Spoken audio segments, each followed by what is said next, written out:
Alrighty guys, so we've been asked several times about a building install breakdown, so here it is. If you get your cladding through us, it's going to come crated like this. Most cases they actually give you a cover sheet, which is the same color. It's actually not needed for your job. You can use it if you'd like. There may be a small scratch on it. So yeah, whatever size of building you get, we will have the right amount of sheets on there. A lot of our customers are calling asking why they have an extra sheet. It's a cover sheet from the plant.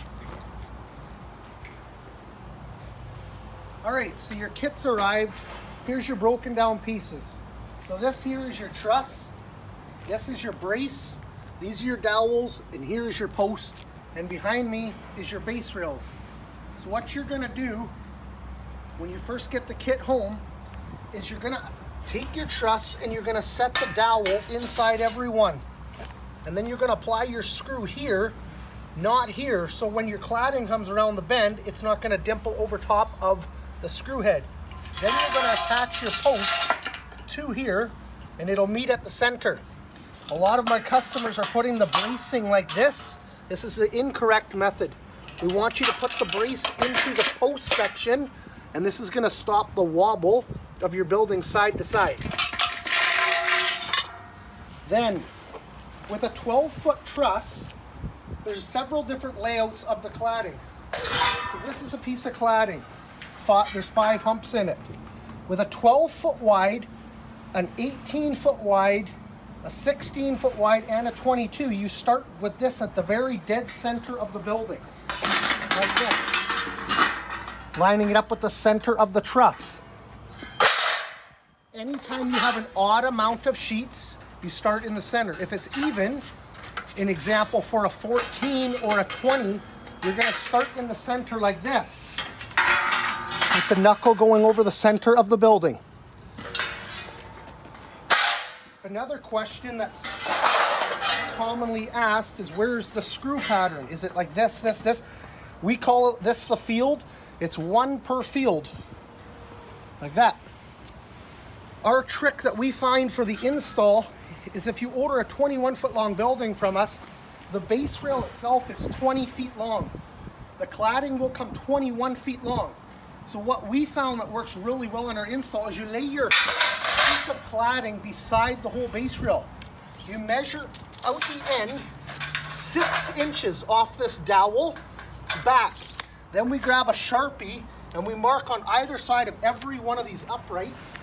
So when you put your first piece of cladding up on the roof, you line up those pencil marks with your trusses, drop your screw in. You don't need a tape measure, a level, nothing. Also very important with the install is that you corner square the building before you start your cladding. Brace location. Now, with our bigger buildings, we offer a center welded collar. If your building does not have a center welded collar, you're gonna have your bracing here, and as well on the far side. 18s, 20s, they're only going to be needed on the sides because the center will already have a welded center brace. Standing up your frame. So what we find works the best is why work off a ladder.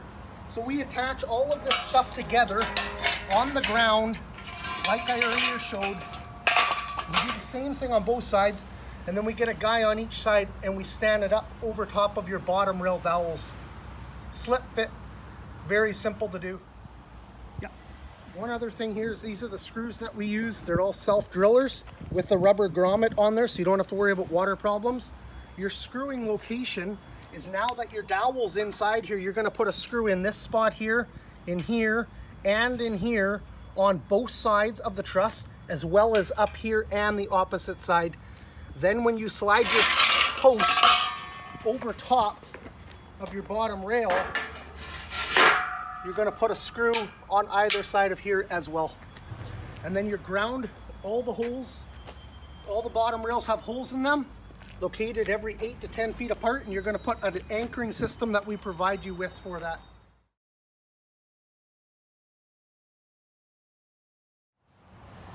Okay, so you got your frame up. Now you're gonna get ready to start your cladding. The one trick that we've learned along the road is to basically, before you put any cladding on the roof, lay your very first sheet down on the ground, right beside your base rail and your frame. What you're gonna do, your frame is always a foot shorter than the cladding you've received. So first thing you're gonna do, you're gonna grab your sheet, you're gonna lay it beside your base rail, you're gonna grab your tape measure here, and you're gonna measure so your sheet's hanging over 6 inches on the ground. You're gonna stop it there, and you're gonna grab your Sharpie, and you're gonna label each rafter. You're gonna go to your next rafter, and you're gonna label this as well with an X.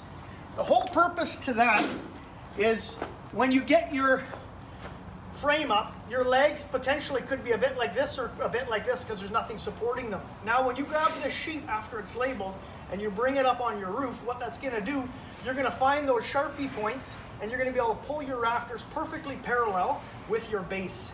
That's the trick we learn along the way. Okay, so we've been asked a lot as well about screwing patterns for your sheeting. We use layman terms when it comes to this. Here's your sheet right here. We call these high ridges the mountains, and if you look at the center, this would be your valley. In your valley, you're gonna put one screw. It's totally up to you where you put it. You can put it here, here, or here. It makes no difference. To keep consistency, we like to see you put the screws in the same spot all the way down the sheet. So if you start on the bottom, stay on the bottom the whole way. There's no screwing whatsoever through the top ribs. Okay, so you got your carport up. The very last thing you're gonna do is you're gonna install your trim. There's zero purpose to the trim. It's just for aesthetics, that's it. So what you're gonna do is you're gonna grab your trim. You're gonna grab the end of the trim and you're gonna flush it up way at the end up here.